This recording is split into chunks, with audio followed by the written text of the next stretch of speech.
What's up guys, Coaster Phils here, and welcome back to the channel. Today, we will be starting a brand new series where I will be reviewing individual roller coasters based on my opinions on them. Today, we will be starting with my favorite coaster from my home park, Six Flags Great America.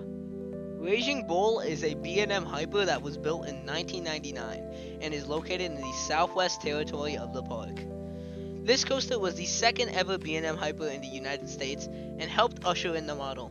Raging Bull mainly consists of twists and turns, which makes Raging Bull a twister layout, opposed to the average out and back layout that B&M Hypers have. In terms of actual theming, this ride has very little, so let's just move on to the layout. Raging Bull starts with a small dip to the left out of the station and into the 202-foot lift hill. Before the traditional first drop, Raging Bull has a pre-drop, which gives us a little bit more momentum before heading over the first drop.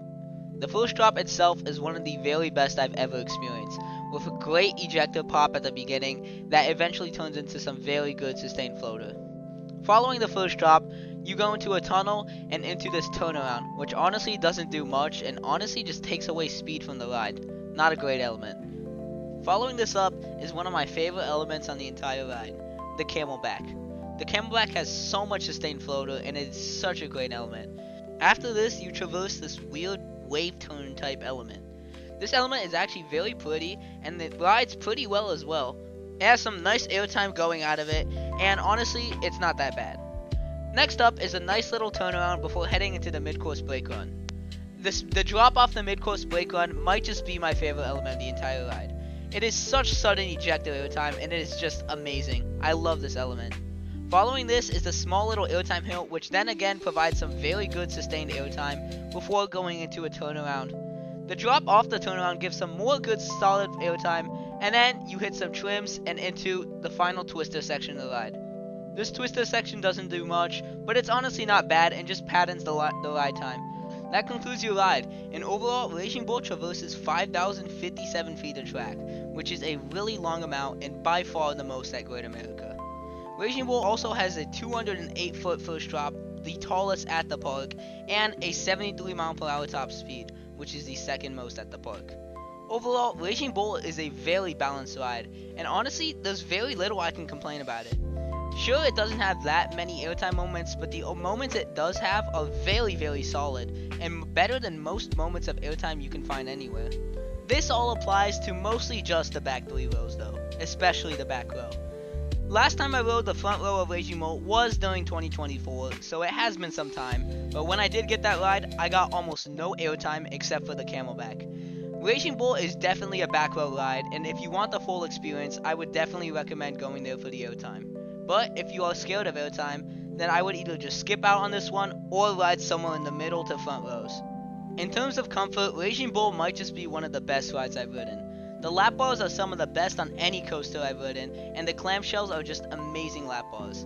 I cannot be more happy with them. Raging Bull is also very smooth for the most part.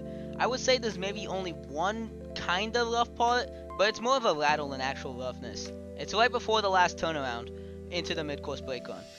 Another great value of Raging Bull is how good the operations are.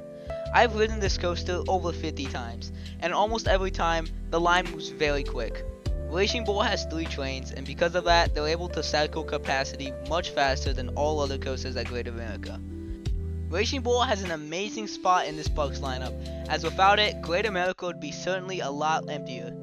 It also looks amazing with its new repaint, and has such a commanding presence in the park. Raging Bull currently sits at my number 5 spot out of 82 credits, and honestly, I think it's well deserved to be in my top 5.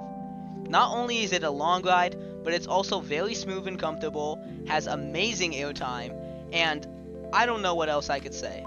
I haven't ridden any other B&M Hypers, but I understand Raging Bull has a reputation for being one of the mid ones. And honestly, I'd say you should go into Raging Bull with a little more expectations and just see it for what it is. It's not going to have the quantity of airtime moments, but it definitely does have the quality in the back row. Raging Bull is my favorite roller coaster at my home park, Six Flags Great America, and I'm proud to say it's an amazing ride. Thank you all so much for watching, and let me know what coaster I should review next. Peace.